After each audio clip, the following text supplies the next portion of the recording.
In the late fall of 1952, 20 school children, ranging from 8 to 13 years old, were on their way back from an evening field trip to the Smoot Theater, but their bus driver, Miss Bernadette Shaw, took a wrong turn on the way home.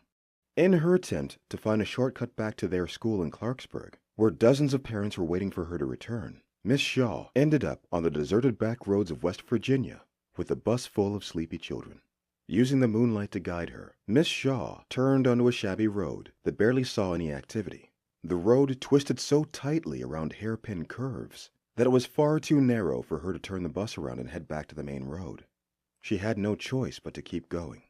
She'd been driving aimlessly for hours and was so distracted trying to find a way back that she didn't realize the gas gauge was well below E.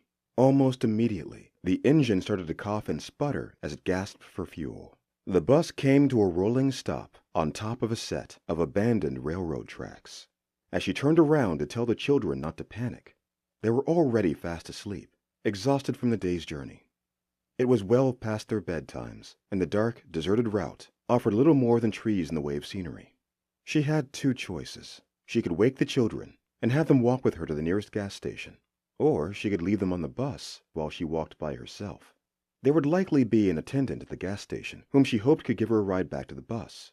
If so, she would only be gone for 30 minutes, an hour at the most, and she only had one flashlight, which wasn't nearly bright enough to lead 20 children on a winding, miles-long hike in the dark.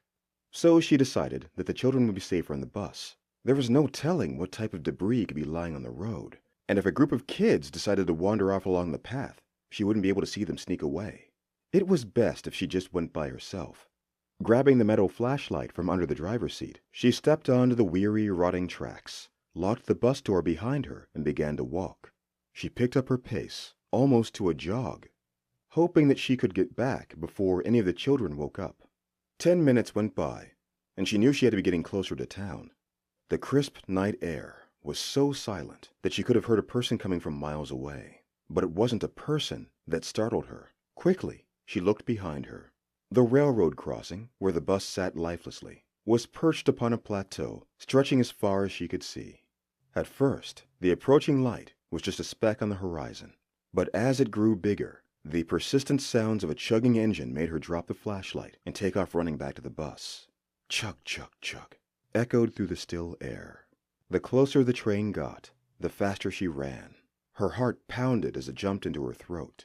She screamed for the train to stop, but her cries were overpowered by the haunting, hollow whistle of the locomotive. Her knees ached as her feet hit the ground harder with each step.